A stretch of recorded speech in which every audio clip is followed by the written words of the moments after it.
So what we do is when the kid presses a button across the street, the gate doesn't open until a section of highway turns up like that, so no car can hit a kid. That's to say, I care, we care.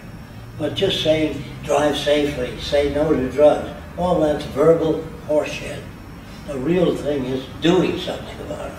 So what the Venus Project, how it differs from all other systems, it offers possible solutions to problems.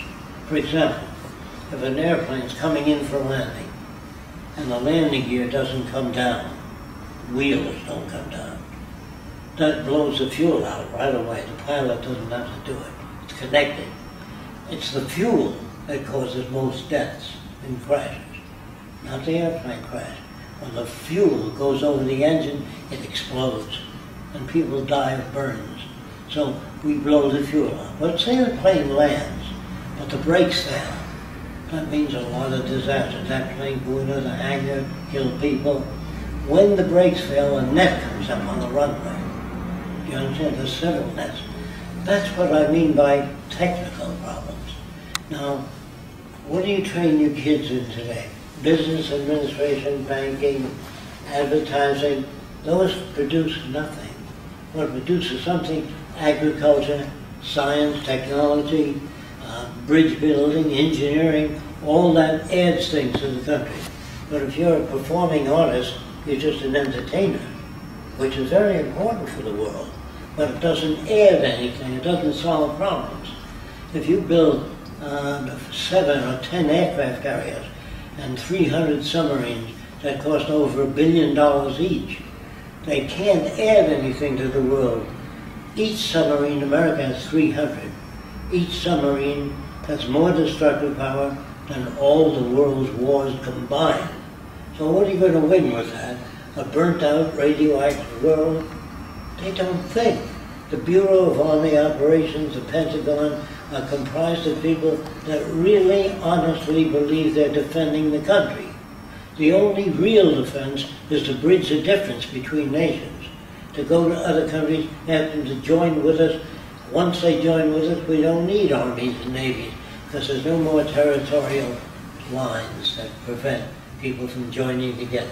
He has a whole list of questions, so... No, okay. we don't have... We explored the main question. Oh, okay, good. Go ahead. Keep it I want to give you the guts of how the system works. I don't want... Really, people do ask questions, but they don't ask the right questions. The right question is who makes the decisions in the future? Is it democratic, technocratic? Is it technical people? No. Nobody makes decisions.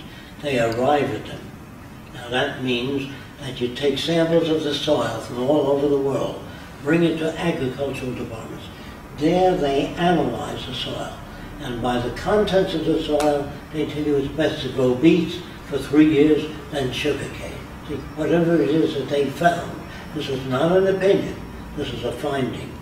Like in the aircraft industry, when we figured that the wings can carry so much weight per square foot, we still pile sandbags on the wing and break it off. And if it holds up to that calculation, it's correct. Then they pull the airplane 30 feet up off the ground and cut the cord and drop it to see if the landing gear holds up. I love that system because it's free of opinion. What do you think? What do you think? That was good 100 years ago. Today, we need technology to arrive at, not make decisions. Do you understand the difference now? We arrive at decisions. When they say, well, is Fresco in charge? No, he's not. He's not in charge of anything. He may make the first city. That first city might work much better than present cities. However, that city will be a straitjacket to the kids of the future. They'll design their own cities. If you make a statue of me, put it in the city, that holds things back. There are no great men, no leaders in the future. They're just people working on the world. All these so-called great men, geniuses, arrived at their conclusions on the backs of other people. Like the people that came to America brought, some of them brought the printing press, some of them brought the language, England, butched English we speak in America. And in different parts of America we speak a different dialect. The most important thing about the Venus Project is not to get mad at anybody. Now, if you understand what I'm saying, if you were raised by the headhunters of the Amazon as a baby, never saw anything, you'd be a headhunter. And I said, doesn't it bother you to have 5 shrunken heads? He says, yes, my brother has 20. Is he bad? No. He reflects his culture. If you were brought up as a baby in Nazi Germany, all you see is Heil Hitler, Deutschland über alles. He becomes a Nazi soldier. So if a man is brought up to think of Japanese as sneaky people that do damage, and we make movies to show them looking bad, he gets a machine gun he wants to kill. And when a man shoots down 10 planes, or he bombs a village, he gets a medal. People wonder whether the guy can sleep at night. He sleeps very well, or if you put medals on him. The more you take humans, you can get them to hate anybody, want to kill anybody. If you look up the record of humanity, the religious people that believed in one God, and then there's the religious people who believed in 10 gods. The god of war, the god of vegetation, the god of love. And when one guy came to town and said there's only one God, he created trouble in that community. So they killed him. But long before they crucified Christ, they killed thousands of other people. In Massachusetts, Salem, Massachusetts, in America, we used to burn witches alive. You know that? But here's what you didn't know. For every witch you found, you inherited their bank account and their land. So it gives you a real reason to want to find some more witches. So when I say America's no good, France is no good, Germany is no good, as they are today, people are not civilized yet. If we were civilized, there'd be no wars, no poverty, no hunger.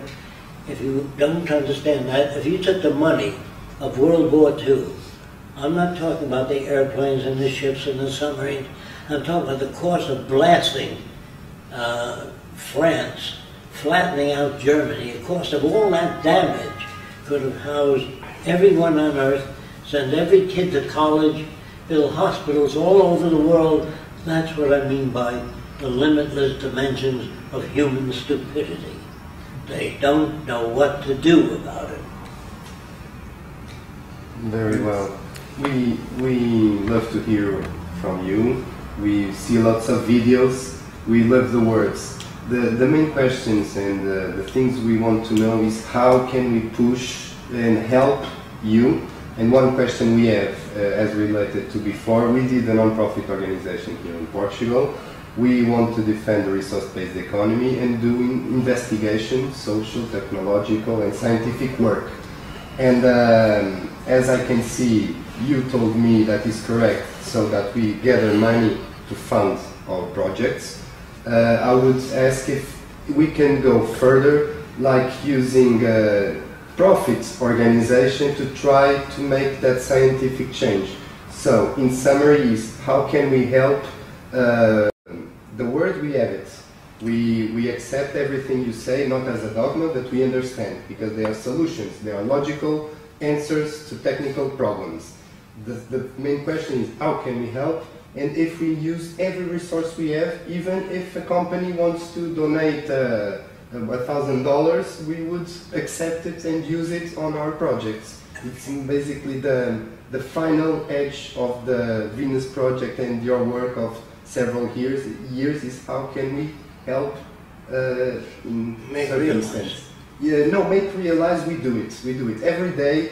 We do activist work. We go with a megaphone. We have words written. We do that everything. We talk to our mothers, our sisters, our fathers, everyone. My kid is down there. He's then the 3 years old is going to see you on Saturday tomorrow.